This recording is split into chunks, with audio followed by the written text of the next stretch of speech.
Shalom Jemaat Tuhan, saya Pastor Yer, selamat datang di Ibadah Tengah Minggu ICA Jemaat Indonesia Hong Kong.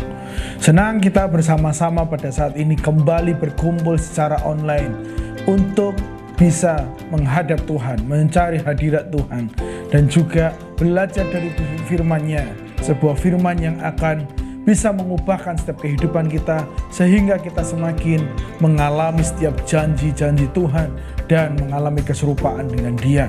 Lalu di akhir daripada ibadah ini juga kita akan menaikkan syafaat kita.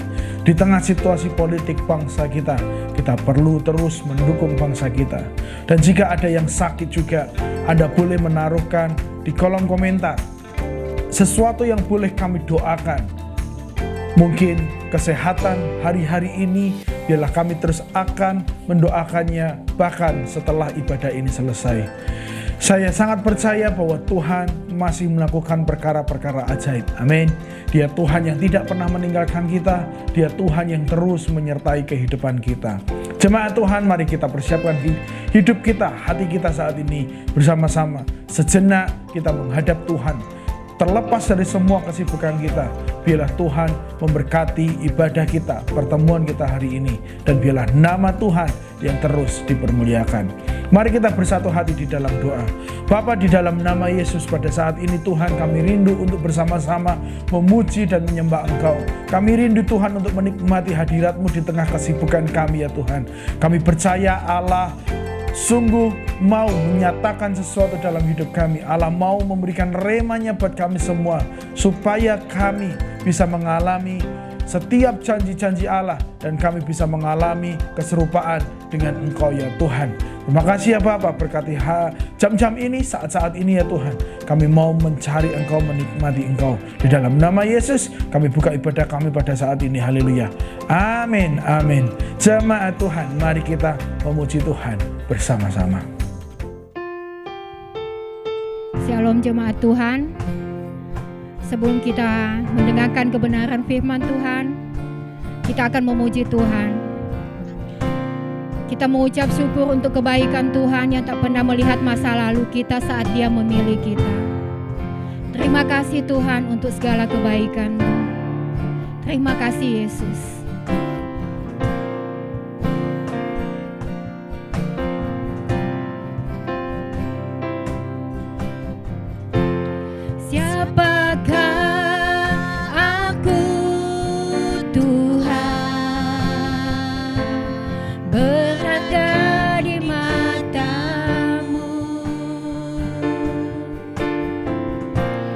Kau memilihku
masuk lagi lebih dalam untuk memuji Tuhan.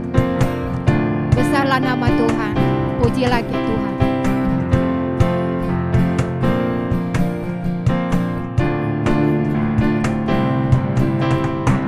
Besarlah nama Tuhan, pujilah Dia. Kemurahannya besar, tiada terbilang. Aku tak dapat balas segala besar kasih-Nya. Oh, besarkanlah namanya. Tuhan yang ajaib, Tuhan yang kuasa, Tuhan yang menolong hidupku. Tuhan yang ajaib, Tuhan yang kuasa, jiwaku ditebus oleh-Nya. Besarlah nama Tuhan, pujilah Dia. Kemurahannya besar, tiada terkira. Aku tak dapat balas betapa besar kasih-Nya. Oh, besarkanlah namanya. Tuhan yang ajaib, Tuhan yang kuasa, Tuhan yang menolong hidupku. Tuhan yang ajaib, Tuhan yang kuasa, jiwaku ditebus oleh-Nya. Tuhan yang ajaib, Tuhan yang kuasa, Tuhan yang menolong hidupku. Tuhan yang ajaib, Tuhan yang kuasa, jiwaku ditebus oleh-Nya. Tuhan yang ajaib, Tuhan yang kuasa, Tuhan yang menolong hidupku. Tuhan yang ajaib, Tuhan yang kuasa, jiwaku ditebus oleh-Nya. Jiwaku ditebus oleh-Nya.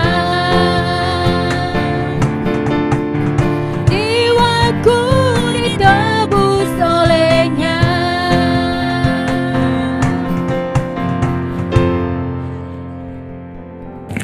Kita sudah menaikkan penyembahan kita bersama-sama. Pujian yang menyukakan hati Tuhan, pujian yang membangkitkan sebuah iman dan pengharapan kita kepada Dia. Dan biarlah pujian itu terus dinyanyikan dalam kehidupan kita sebagai ungkapan syukur atas semua kebaikan Allah. Jemaat Tuhan, saatnya kita akan mendengarkan firman Tuhan pada saat ini. Seperti judul yang sudah Anda baca tadi, bahwa kita hari ini akan belajar mengenai pikiran yang diperbaharui, pemikiran-pemikiran yang semakin serupa dengan Kristus. Firman Tuhan hari ini berdasar kepada sebuah ayat di Roma 12 ayat 2, dikatakan seperti ini. Janganlah kamu menjadi serupa dengan dunia ini, tetapi berubahlah oleh pembaharuan budimu, sehingga kamu dapat membedakan manakah kehendak Allah, apa yang baik, yang berkenan kepada Allah, dan yang sempurna. Jemaat Tuhan, ayat ini begitu populer buat kita semua. Kita diberitahukan bahwa kita harus mengalami sebuah pembaharuan budi. Ketika kita menerima Kristus sebagai Tuhan dan Juru Selamat, secara otomatis kita memiliki sebuah roh yang baru. Roh kita menjadi diterima oleh Dia. Roh kita dibenarkan. Kita memiliki manusia roh yang berbeda dengan manusia-manusia yang lain, di mana kita dilayakkan sehingga kita menjadi bagian daripada kerajaan Allah. Namun, proses dari keselamatan itu tidak hanya berhenti di sana. Setelah kita menerima Kristus sebagai Tuhan dan Juru Selamat kita, roh kita diselamatkan. Namun selama kita hidup di dunia ini, masih ada sebuah proses baru. Proses yang harus kita jalani bersama-sama. Di mana proses itu adalah pembaharuan budi kita, pembaharuan pikir kita, pembaharuan kehendak kita. Roh yang baru itu telah digantikan, telah diberikan. Tetapi cara pikir kita harus semakin serupa dengan Kristus. Cara pikir kita tidak boleh menjadi sama. Dan itu adalah menjadi tugas dan bagian kita. Di mana kitalah yang memiliki kendali penuh atas bagaimana kita akan berpikir. Kitalah yang memiliki kendali penuh bagaimana kehendak kita akan kita arahkan kepada apa dan melakukan apa. Karena kalau kita tidak berubah, maka kita bisa memiliki cara hidup yang lama meski kita sudah menjadi bagian daripada kerajaan Allah. Tentu kita pernah melihat orang-orang Kristen yang sesungguhnya mereka bisa memiliki identitas dalam baju mereka, dalam anting mereka, kalung mereka, bahkan mungkin perkataan mereka. Tetapi cara hidup mereka tidak berubah sama sekali. Cara hidup mereka masih memiliki kehidupan yang lama. Dan Kristus telah mengajarkan kepada kita bahwa kita harus semakin serupa Dia. Dan Paulus tadi, seperti ayat yang sudah kita baca, dia mendorong kita semua supaya kita bisa terus mengalami proses pembaharuan. Kita harus mengalami proses diperbaharui sesuai dengan apa kata firman Allah. Kita tidak boleh lupa jemaat Tuhan. Dan terus kita tanamkan dalam pikiran kita bahwa pemikiran yang diperbaharui sanggup menghasilkan sebuah mujizat. Seseorang bisa mengalami mujizat jika iman dan apa yang ia pikirkan itu sejalan. Jadi bukan hanya iman, tetapi pikiran kita tundukkan terhadap firman. Pikiran kita selaraskan dengan iman yang kita percayai. Sehingga itu bisa menghasilkan sebuah iman atau mujizat yang besar. Bisa menghasilkan sebuah perkara yang besar. Bisa menghasilkan sebuah kesembuhan ilahi buat kita semuanya. Ketika cara berpikir kita tidak diperbaharui, maka orientasi kita masih kepada hal-hal yang natural. Namun setelah pemikiran kita diperbaharui sesuai dengan firman Allah, orientasi berpikir kita akan menjadi percaya kepada hal-hal supranatural yang Allah bisa kerjakan dalam kehidupan kita. Bukankah kita melihat dalam semua pengalaman, peristiwa yang terjadi di Alkitab, semuanya itu terjadi di atas natural. Semua yang terjadi, perkara-perkara yang tercatat di dalam Alkitab, semuanya terjadi secara supranatural. Banyak contoh, saya ambil salah satu contoh saja. Ketika air menjadi anggur, itu adalah sebuah perkara supranatural. Tidak ada elemen asam sama sekali di dalam air itu, tetapi air diubahkan Tuhan seketika itu juga menjadi sebuah anggur yang bisa memberkati sebuah pernikahan di Kana. Kalau pikiran kita tidak diperbaharui sesuai dengan firman, maka kita akan membatasi Tuhan dengan cara-cara berpikir yang natural. Namun jika kita terus mengubah cara berpikir kita tidak lagi hanya fokus kepada hal-hal yang logis dan natural, tetapi kepada perkara-perkara ajaib yang Allah sanggup lakukan dalam kehidupan kita semua. Jemaat Tuhan, sebelum saya melanjutkan, apakah hari-hari ini engkau sedang dalam sebuah masalah? Engkau terhimpit dengan sebuah situasi. Engkau mengalami sebuah pengalaman yang sulit sehingga engkau berkata bahwa Tuhan, aku butuh Engkau. Atau kita berpikir sudah mencari cara bagaimana supaya ini bisa menjadi lebih baik. Hari ini mungkin akan menjadi sebuah firman yang menguatkan Anda, di mana pikiran Anda tidak boleh sama sekali memiliki dalam pikiran yang lama. Pikiran itu harus diperbaharui, ditundukkan di atas firman. Nah, hari ini saya akan membantu Anda bagaimana supaya saya atau kita semua bisa memperbaharui pikiran kita menurut kehendak Allah. Bagaimana saya bisa mengalami mujizat-mujizat Allah melalui pikiran yang diperbaharui. Bagaimana sih caranya Pak Pendeta? Bagaimana sih caranya supaya saya tidak lagi menjadi manusia yang lama. Saya terus mengalami pembaharuan. Saya terus menjadi berkat dengan cara berpikir. Saya terus menjadi pengaruh yang baik buat di sekitar kita, di sekitar saya, ketika pemikiran itu diubahkan. Begini caranya. Yang pertama, kalau kita mau memiliki sebuah pemikiran yang diperbaharui, kita harus penuhi pikiran kita dengan firman Allah. Itu jelas. Siapa yang memenuhi pikiran kita, itulah cara berpikir kita. Kalau kita memenuhi pikiran kita dengan hal-hal yang duniawi, maka kita akan berpikir dengan pattern, dengan konsep, dengan cara berpikir seperti duniawi. Namun kalau kita memenuhi pikiran kita dengan firman, maka firman itulah yang akan menjadi pedoman buat kita. Dan kita terus diperbaharui dan terus diperbaharui. Kita harus tahu bahwa firman Allah itu penting buat kita semua. Kita harus tahu bahwa firman Allah memiliki peran yang sangat penting terhadap pemikiran manusia. Setiap orang percaya perlu menundukkan pemikirannya dengan apa yang dikatakan Kristus atau Allah melalui firman-Nya.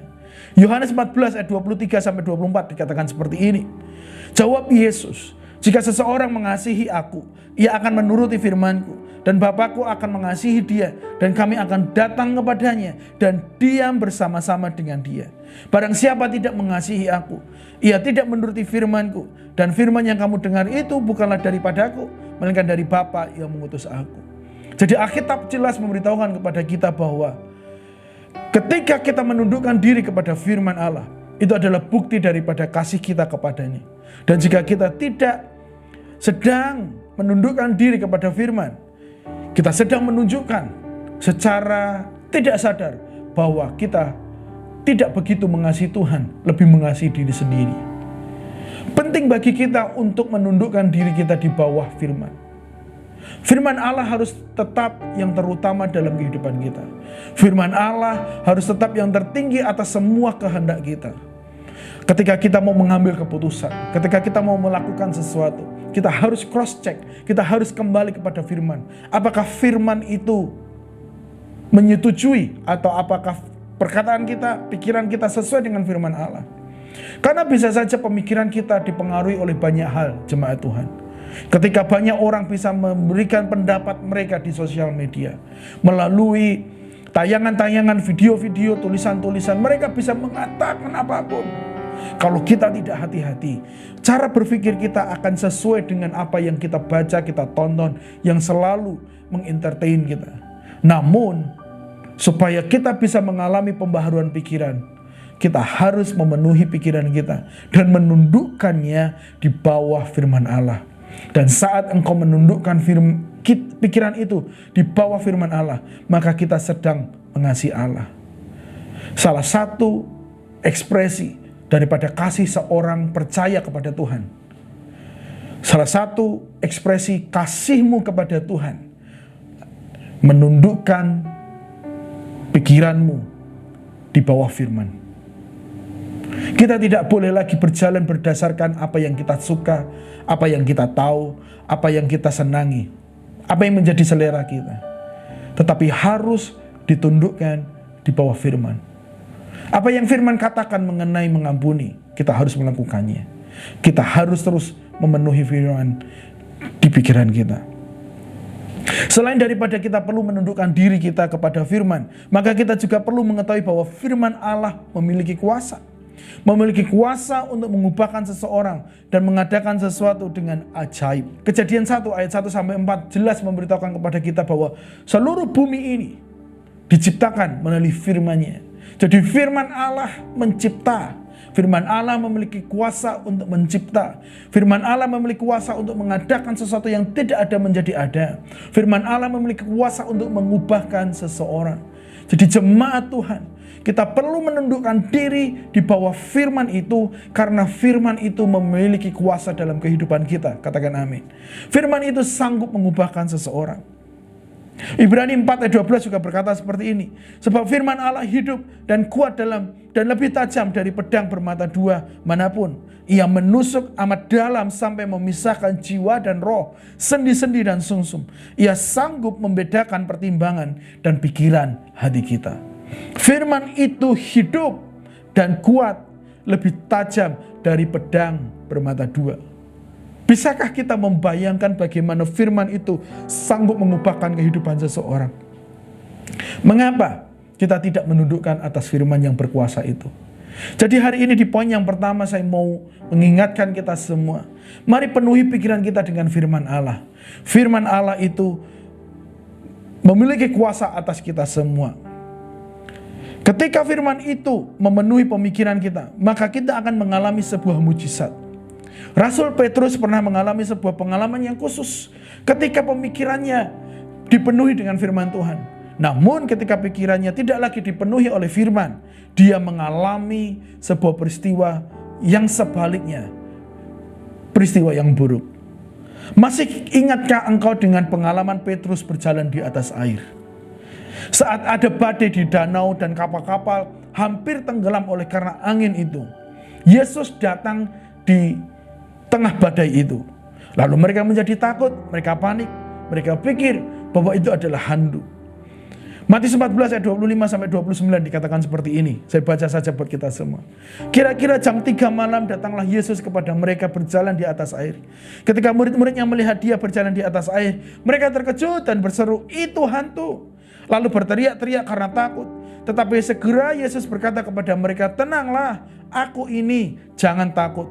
Lalu Petrus berseru dan menjawab dia, "Tuhan, apabila engkau itu, suruhlah aku datang kepadamu berjalan di atas air."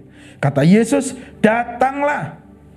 Maka Petrus turun dari perahu dan berjalan di atas air mendapatkan Yesus. Jemaat Tuhan, dari ayat yang sudah kita baca tadi kita semua tahu bahwa Petrus berhasil berjalan di atas air. Namun pertanyaannya, mengapa dia bisa berjalan di atas air? Petrus adalah seseorang nelayan. Dia seorang yang bekerja setiap harinya, menghabiskan waktunya di atas kapal. Dia tahu persis bahwa tidak ada manusia yang bisa mengapung di atas danau atau di atas air. Dia tahu persis bahwa manusia tidak bisa berjalan di atas air. Itu mustahil. Itu cara pikirnya, naturalnya. Namun pada saat itu dia hendak memastikan siapa yang ada di hadapannya, apakah itu Yesus atau hantu. Maka dia berkata bahwa jika engkau Yesus, maka perintahkanlah aku untuk bisa berjalan di atas air. Perintahkan aku untuk datang kepadamu. Dia tahu persis bahwa Yesus memiliki kuasa atas firman-Nya. Dia memiliki kuasa atas perkataannya. Dan ketika Yesus mengatakan sesuatu, dia menerimanya dan itu mengubahkan pikirannya. Dia menerima perkataan Yesus dan dia penuhi pikirannya dengan perkataan Yesus. Dan dengan sebuah keberanian, setelah firman mengubahkan cara berpikirnya, dia menurunkan kakinya dan dia mampu berjalan. Sebagaimana Petrus memperbaharui pikirannya, sebagaimana Petrus membayangkan bahwa ia bisa berjalan di atas air, dia bertindak semestinya. Dia bisa melakukannya. Dia turun dari kapal. Dia berada di danau yang gelap dan ombak yang tinggi. Tetapi dengan penuh resiko dia beranikan diri dengan mengaktifkan imannya melalui firman yang memenuhi pikirannya. Ia mengaktifkan imannya melalui firman yang ia dengar dan ia sanggup berjalan di atas air. Mujizat terjadi setelah pembaharuan pikiran yang dilakukan oleh Petrus. Dan ketika Petrus memperbaharui pikirannya, dia mulai berjalan di atas air. Dia berjalan menikmati ombak yang tinggi itu. Dia berjalan di tengah kegelapan. Dia berjalan di tengah-tengah angin itu. Firman itu mengubahkan pikirannya. Dan Tuhan memberikan kuasa atas dirinya. Sehingga dia dimampukan untuk bisa berjalan di atas air. Namun tidak lama setelah dia berjalan di atas air, pikirannya tercemar. Dan pikiran yang tercemar itu membuat firman tidak lagi memenuhi pikirannya. Matius memberitahukan kepada kita di ayat 30. Tetapi ketika dirasanya tiupan angin, takutlah ia dan mulai tenggelam. Lalu berteriak, "Tuhan, tolonglah aku. Sebuah peristiwa yang tidak jauh atau tidak lama setelah dia mengalami mujizat. Kedua hal ini sangat dipengaruhi oleh pemikirannya, di mana di awal pemikirannya dipenuhi oleh firman, maka dia berani. Tetapi setelah pikirannya tercemar, pikirannya dikuasai oleh kekhawatiran, rasa takut, lalu ia mengalami ketenggelaman. Ketika perkara natural menguasai pikirannya melalui tiupan angin, firman Tuhan meninggalkan pikirannya dan digantikan dengan perkara natural. Pikirannya tercemar dengan hal-hal yang meragukan, dan sehingga membuat ia takut dan membuat ia menjadi tenggelam. Petrus mengubah cara pikirnya kembali ke semula, menjadi natural. Dia berpikir bahwa tidak seharusnya dia berjalan di atas air. Dan yang terjadi adalah seperti yang dia pikirkan, bahwa dia tidak bisa berjalan di atas air. Jemaat Tuhan, sekali lagi, apa yang dialami oleh Petrus ini sangat dipengaruhi oleh firman yang memenuhi pikirannya. Ketika firman itu memampukan dia berpikir, ketika firman itu mempengaruhi dia untuk bisa beriman dan percaya, dia sanggup melakukan sesuatu yang mustahil, berjalan di atas air. Namun ketika sudah tercemar dengan hal-hal natural, dengan hal-hal logis, atau dengan bisikan-bisikan iblis dalam kehidupan kita, pikiran itu sanggup melumpuhkan kita, melumpuhkan iman, sehingga kita menjadi ragu dan kita tidak mengalami apa-apa. Memenuhi pikiran kita dengan firman sangatlah penting. Karena penting, sangat mempengaruhi apa yang akan terjadi di masa yang akan datang dalam kehidupan kita. Memenuhi pikiran kita dengan firman sangatlah penting. Jika kita lalai, maka dapat merusak setiap hal yang baik yang sedang terjadi dalam kehidupan kita. Sudah enak loh jalan di atas air. Namun ketika pikiran itu tidak dipenuhi dengan firman, maka yang baik ini menjadi rusak. Dia menjadi tenggelam. Memenuhi pikiran kita dengan firman sangatlah penting. Karena hal-hal yang tidak pernah kita bayangkan dapat Tuhan sediakan. Mana pernah Petrus membayangkan berjalan di atas air, karena dia tahu persis pasti tenggelam. Tapi Tuhan sanggup memberikan buat dia. Tuhan sanggup memampukan dia berjalan di atas air sesuai dengan permintaannya. Jemaat Tuhan, menutup poin yang pertama ini. Kapan terakhir kalinya kita melakukan pengisian ulang pikiran kita dengan firman? Kapan terakhir kalinya kita tahu persis bahwa firman itu sangat memenuhi hati dan pikiran kita? Firman sanggup memulihkan cara berpikir kita. Firman sanggup menghasilkan sebuah mujizat melalui pembaharuan pikiran. Jadi teruslah miliki usaha untuk memenuhi hati dan pikiranmu dengan firman, supaya percayamu tidak menjadi luntur, supaya percayamu tidak menjadi hilang. Milikilah sebuah usaha dan rencana yang nyata untuk mengisi ulang firman itu. Poin yang kedua adalah berpikir secara mujizat, bukan secara logika. Jemaat Tuhan, pernahkah Anda dalam sebuah kesulitan? Dan ketika Anda dalam sebuah kesulitan, apa yang menjadi reaksi Anda? Dalam ilmu psikologi, seseorang memiliki kemampuan adversity question. Apa sih itu Pak Pendeta? Jadi ada sebuah kemampuan daripada setiap kita untuk bisa keluar daripada setiap kesulitan. Namanya disebut adversity question. Oke? Lalu definisinya seperti ini. Kemampuan seseorang dalam berjuang menghadapi dan mengatasi masalah, hambatan atau kesulitan yang dimilikinya serta akan mengubahnya menjadi peluang keberhasilan dan kesuksesan. Jadi sederhananya, setiap manusia memiliki kemampuan ketika ada kesulitan, ketika ada masalah, mereka bisa keluar dari masalah itu. Dengan berbagai cara, mereka bisa memiliki kemampuan itu. Dan menurut para ahli, kemampuan ini dimiliki setiap orang untuk bisa keluar daripada kesulitannya. Akan tetapi, jalan keluar yang dihasilkan dari kemampuan ini hanya bersikap natural, hanya bersifat terbatas, karena dibatasi oleh kecerdasan, bakat, kemampuan, dan kinerja orang tersebut. Meski setiap orang memiliki kemampuan untuk keluar daripada setiap masalah, Tetapi kualitas jalan keluar, kualitas output itu ditentukan oleh setiap pribadi masing-masing. Seseorang yang memiliki keterampilan lebih, pasti jalan keluarnya akan lebih pasti ketimbang mereka yang tidak memiliki keterampilan. Seseorang akan mencari jalan keluar sebatas kemampuan orang tersebut. Jika mereka tidak mampu mencari jalan keluar, mereka akan cenderung untuk putus asa dan menerima risiko terbesar daripada kesulitan tersebut. Jadi, kalau kesulitan itu rasanya mustahil, maka orang cenderung untuk berhenti atau putus asa. Meski setiap manusia memiliki kemampuan untuk mencari jalan keluar sendiri, manusia memiliki keterbatasan kemampuan. Banyak kesulitan yang seringkali di luar batas yang bisa manusia lakukan. Mungkin terbentur dengan keahlian yang mereka miliki.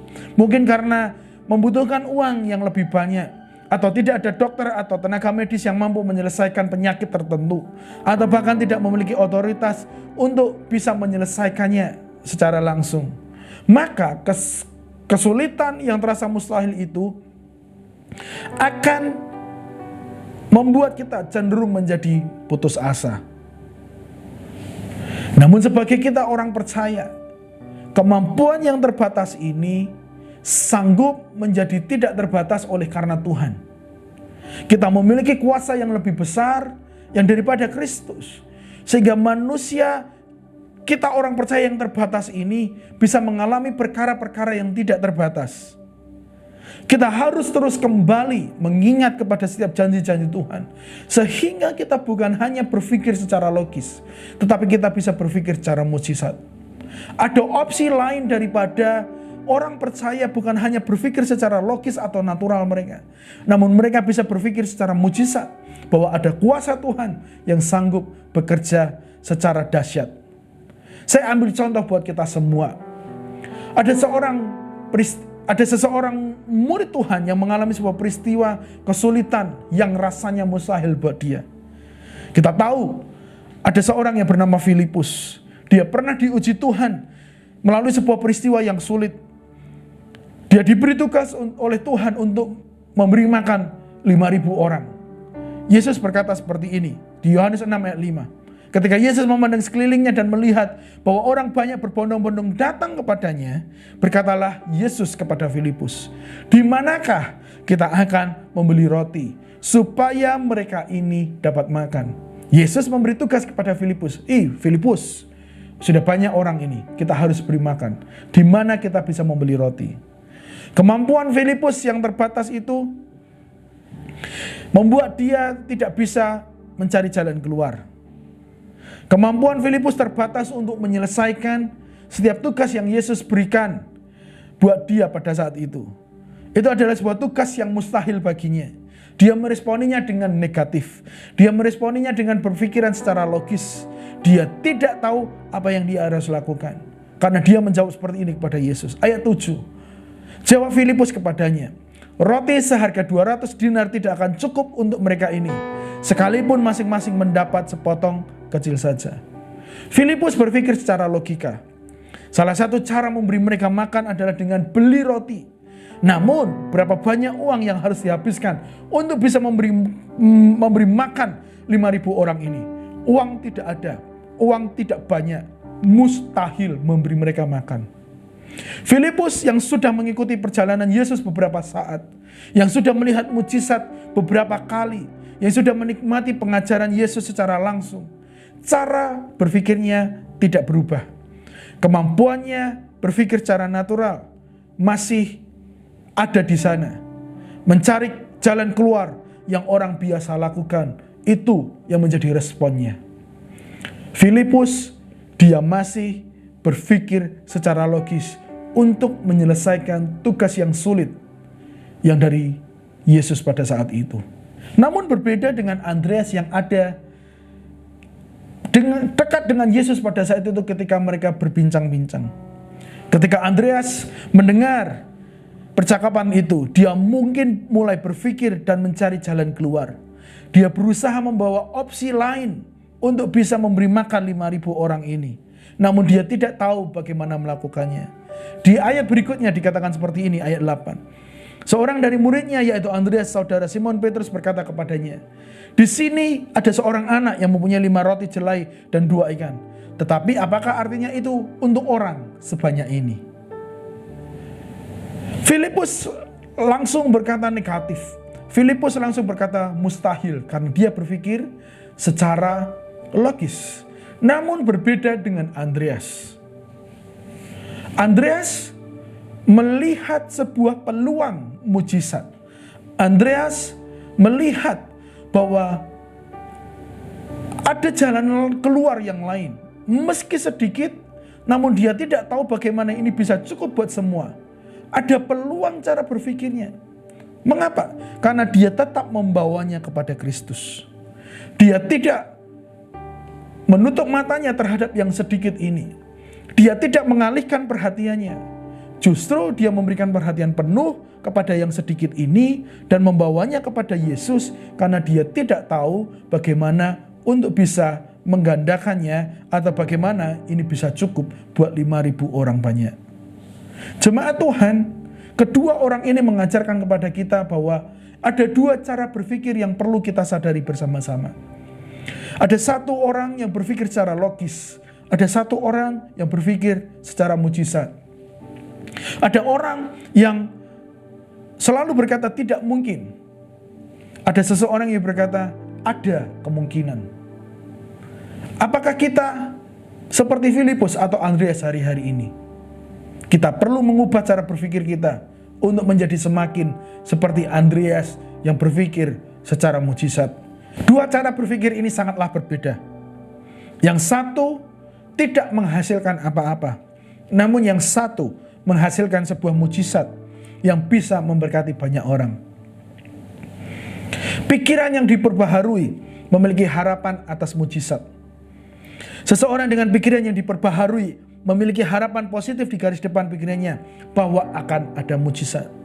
Jadi hari ini saya mau mengingatkan kita semua, apapun yang sedang kita hadapi jemaat Tuhan, mungkin penyakit yang menaun, mungkin penyakit yang sudah kita alami beberapa lama, mungkin ada masalah dengan keturunan kita yang tidak kunjung usai, mungkin ada sebuah pergolakan dalam pekerjaan kita masing-masing. Janganlah engkau berpikir secara logis, berpikirlah secara mujizat, di mana ada harapan di dalam Kristus, di mana ada kuasa Kristus yang sanggup mengubahkan keadaanmu. Jadi, mari kita ubah cara pikir kita yang terbiasa dengan logis. Kita harus mengubahnya dengan berpikir secara mujizat. Tanamkan dalam pikiran kita bahwa mujizat masih berlaku. Tanamkan dalam pikiran kita bahwa kuasa Allah masih sanggup mengubahkan sesuatu. Tanamkan dalam hidup kita bahwa masih ada kemungkinan di dalam Kristus. Ketika dunia menutup pintu, Tuhan sanggup memberikan jalan baru yang lain. Ketika dunia berusaha menjatuhkan, ada kuasa Tuhan untuk melindungi kita, mengangkat kita. Jadi jemaat Tuhan, berhentilah berpikir secara logis. Berpikirlah secara mujizat. Karena Allah masih sanggup melakukan perkara-perkara ajaib. Yang ketiga, yang terakhir, bagaimana supaya kita bisa mengalami pembaharuan pikiran? Arahkan pikiran kita kepada kesuksesan ilahi. Kita perlu mengarahkan pikiran kita kepada kesuksesan yang daripada Allah. Langkah ketiga menuju pemikiran yang diperbaharui adalah pikiran yang dipenuhi orientasi menuju kesuksesan yang ilahi itu. Kita harus meresapi pikiran kita dengan kesadaran kemenangan dan kesadaran kelimpahan. Apa maksudnya? Bahwa kita mesti terus sadar bahwa ada kelimpahan di dalam Kristus. Kita mesti sadar bahwa ada kemenangan di dalam Kristus. Banyak orang Kristen tidak memiliki kesadaran ini. Mereka hanya memiliki kesadaran bahwa aku harus mengerjakannya dengan kekuatanku sendiri. Tidak boleh. Sebagai anak Allah, sebagai orang percaya, sebagai anak Tuhan, kita memiliki kesadaran kemenangan sejati, kemenangan ilahi, dan juga kelimpahan ilahi yang Tuhan sanggup berikan kita semua. Kesadaran ini penting. Jika kita memiliki kesadaran rendah diri, kesadaran akan kemiskinan, kesadaran akan penyakit, kesadaran akan kegagalan, Tuhan tidak akan pernah bisa bekerja. Kita perlu dengan sengaja mengarahkan pikiran kita, meski mungkin terkesan mustahil. Kita harus dengan sengaja mengarahkan pikiran kita kepada Kristus, mengarahkan pikiran kita kepada kesuksesan ilahi yang daripada Kristus. Karena mau seberapa banyak pun orang mengajarkannya, mendengarkannya, kalau kita tidak mengarahkan, maka sia-sialah semua ajaran itu. Setiap janji yang ada di Alkitab tidak akan tergenapi. Hanyalah sebuah tulisan belaka kalau kita tidak mengarahkan pikiran kita kepada janji Tuhan. Namun kalau kita arahkan pikiran kita, kita ambil janji itu, kita masukkan dalam pikiran kita, kita klaim, maka itu akan bisa tergenapi. Dan secara otomatis Allah akan mengerjakannya buat kita semua. Filipi 4 ayat 8 dikatakan seperti ini. Jadi akhirnya saudara-saudara, semua yang benar, semua yang mulia, semua yang adil, semua yang suci, semua yang manis, semua yang sedap didengar, semua yang disebut kebajikan dan patut dipuji, pikirkanlah semuanya itu. Dan apa yang telah kamu pelajari, dan apa yang telah kamu terima, dan apa yang telah kamu dengar, dan apa yang telah kamu lihat padaku, lakukanlah itu.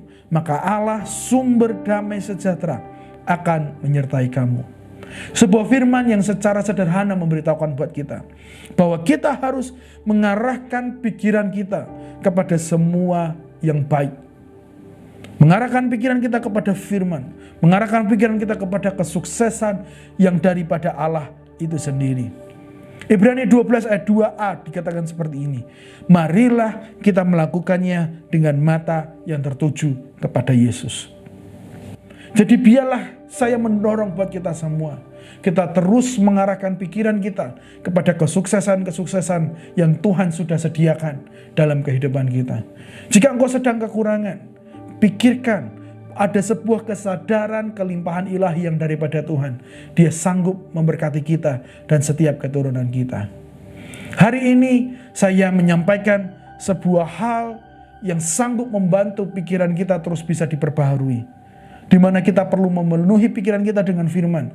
Kita perlu terus berpikir secara mujizat bukan logika. Dan kita perlu mengarahkan pikiran kita kepada kesuksesan ilahi yang Allah sudah sediakan. Jemaat Tuhan, apa yang sedang engkau hadapi hari-hari ini? Mungkin masalah ekonomi, mungkin masalah keluarga, mungkin masalah pekerjaan, atau mungkin masalah pelayanan. Kita harus memiliki sebuah pemikiran yang baru yang kita taruhkan di dalam firman. Sehingga itu tidak akan membuat masalah itu menjadi terasa lebih besar. Karena kalau kita fokus kepada firman, justru malah masalah itu akan menjadi semakin kecil, terlihat kecil, dan akan selesai dengan mudah. Karena ada kemampuan dan kekuatan, kuasa yang Allah berikan buat kita semua. Mari kita berdoa buat firman Tuhan. Bapa, pada saat ini kami datang kepadamu ya Tuhan. Kami mau Tuhan supaya kami semakin dewasa di dalam Engkau. Kami mau Tuhan menjadi serupa dengan Engkau. Tuhan, perbaharuilah selalu pikiran kami. Mampukan kami Tuhan untuk selalu menundukkan pikiran kami. Iblis akan selalu berusaha untuk menawarkan iman kami, membuat iman kami menjadi tawar, membuat kami menjadi takut, membuat kami menjadi ragu. Tapi hari ini Tuhan, kami belajar sesuatu, bahwa kami harus menundukkan pikiran kami, sehingga pikiran kami diperbaharui, semakin serupa dengan Engkau, tidak semakin serupa dengan dunia ini Tuhan. Mampukan kami Tuhan, untuk bisa memiliki waktu-waktu khusus, memenuhi pikiran kami dengan hati-Mu, dengan roh-Mu, dengan firman-Mu, dengan perkataan-Mu. Terima kasih ya Tuhan, kami akan menjadi semakin dewasa di dalam Engkau, karena kami semakin cinta terhadap firman, dan firman itu memenuhi setiap pikiran kami semua, mengubahkan setiap pikiran kami semua, memulihkan cara berpikir kami semua. Tolong kami Tuhan, kami tidak mau menjadi manusia lama, kami mau menjadi manusia yang baru di dalam Engkau, melalui cara berpikir kami. Dalam nama Yesus, ini hidup kami persembahkan kepada Bapa di surga. Haleluya. Amin. Amin. Terima kasih Bapa untuk segala kebaikan-Mu, kesetiaan-Mu Tuhan. Saat kami melewati lembah, Engkau selalu menyertai kami. Kami selalu mengucap syukur untuk segala kebaikan-Mu.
lewat lembah gelap,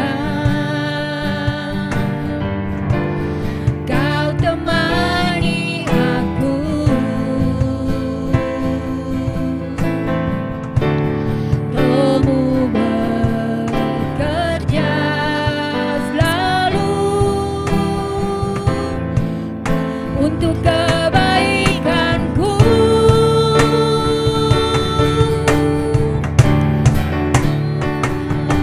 Mengalir kuasanya dari tempat maha tinggi, Bapa kekal mulia, Kau hadir di sini, memulihkan hati, menyembuhkan yang terluka. Ku kan tenang bersamamu, Bapa. Mengalir kuasanya dari tempat maha tinggi, Bapa kekal mulia, Kau hadir di sini, menemukan hati, menyembuhkan yang terluka. Ku kan tenang bersamamu, Bapa. Pulihkan hati, menyembuhkan yang terluka. Ku kan tenang bersamamu, Bapa. Ku kan tenang bersamamu, Bapa. Ku kan tenang bersamamu, Bapa.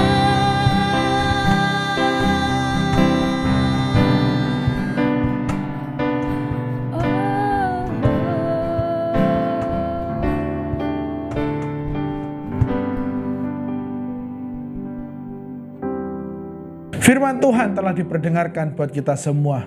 Saya percaya firman ini akan menjadi berkat buat kita semua, sehingga kita bisa mengalami kelimpahan Allah, kita bisa mengalami kuasa Allah yang besar, dan janji-janjinya tergenapi atas kita semua. Saatnya kita akan menaikkan syafaat kita bersama-sama. Yang pertama, kita akan berdoa buat seluruh jemaat Tuhan. Mungkin hari-hari ini ada yang sedang sakit di tengah perubahan cuaca di Hong Kong yang semakin dingin, di mana kita akan masuk kepada musim yang baru, yaitu musim dingin, musim winter. Kita berdoa supaya Tuhan yang akan memberikan perlindungan, kekuatan, kesehatan buat kita semua. Yang sakit supaya segera sembuh, yang mungkin demam atau yang sakit bagian tubuh yang lain, Tuhan juga yang akan melakukan mujizat dan pertolongannya, sehingga tidak ada yang mengalami masalah, tidak ada yang terhambat untuk melakukan kegiatannya sehari-hari oleh karena sakit yang sedang ada di tubuh mereka. Yang kedua, kita akan berdoa buat bangsa Indonesia. Bangsa kita adalah bangsa yang kita cintai bersama-sama.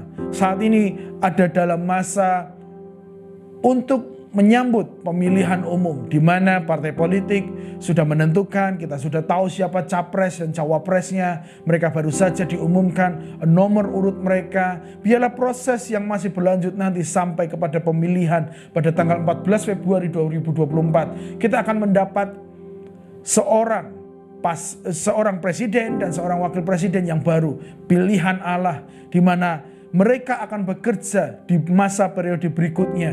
Yang terbaik akan Tuhan berikan buat kita semua. Di tengah kesukaan atau pilihan kita masing-masing, siapapun yang terpilih, biarlah mereka tetap bersukacita dan mereka akan tetap mendukung presiden yang terpilih nantinya. Jemaat Tuhan, kita percaya bangsa kita akan tetap bersatu. Bangsa kita akan terus rukun di tengah perbedaan yang ada. Kita akan terus berdoa buat bangsa kita. Mari kita berdoa bersama-sama. Kita akan menyatukan hati kita, roh kita, untuk meminta kepada Tuhan bersyafaat buat pokok-pokok doa yang sudah saya sebutkan tadi. Kami datang kepada Tuhan pada saat ini untuk membawa setiap syafaat kami Tuhan. Terima kasih ya Tuhan, di mana kami pada saat ini bisa membawa syafaat kami. Yang pertama Tuhan, kami mau berdoa buat seluruh umat Tuhan, khususnya buat kesehatan mereka. Ya Bapa, biarlah Tuhan yang akan memberkati kesehatan mereka. Mungkin ada yang batuk, mungkin ada yang demam, mungkin ada yang gatal-gatal. Apapun itu Tuhan yang mereka alami ya Tuhan, di tengah perubahan cuaca ini Tuhan yang akan menolong, Tuhan yang akan sembuhkan di dalam nama Yesus. Kami akan terus sehat, kami akan terus sehat di dalam Engkau, karena Engkau Tuhanlah sumber kesehatan kami sejati. Engkaulah sumber kesembuhan kami yang sejati. Tuhan, tolong kami untuk tetap menjaga makanan-makanan yang kami makan, untuk kami tetap aktif ya Tuhan untuk berolahraga Tuhan, gerak ya Tuhan, supaya kami tidak terbawa dengan cuaca yang begitu dingin atau yang semakin dingin ini Tuhan. Di dalam nama Yesus, berkati seluruh umat-Mu dimanapun mereka berada ya Tuhan. Tuhan yang akan sembuhkan mereka di dalam nama Yesus. Mungkin juga ada Tuhan jemaat kami yang sedang sakit, namun bukan karena pengaruh cuaca, tapi karena ada hal-hal yang lain. Tuhan yang akan menolong. Tuhan, jika ada yang sakit di bagian lutut mereka, hamba berdoa di dalam nama Yesus, sembuhkan lutut itu Tuhan. Sembuhkan lutut itu di dalam nama Yesus, supaya lutut itu menjadi sehat kembali, baik kembali, berfungsi kembali seperti sedia kala. Supaya mereka keluar rumah, masuk rumah, ketika mereka harus naik tangga atau berjalan cukup jauh, kaki mereka tidak terganggu dalam nama Yesus.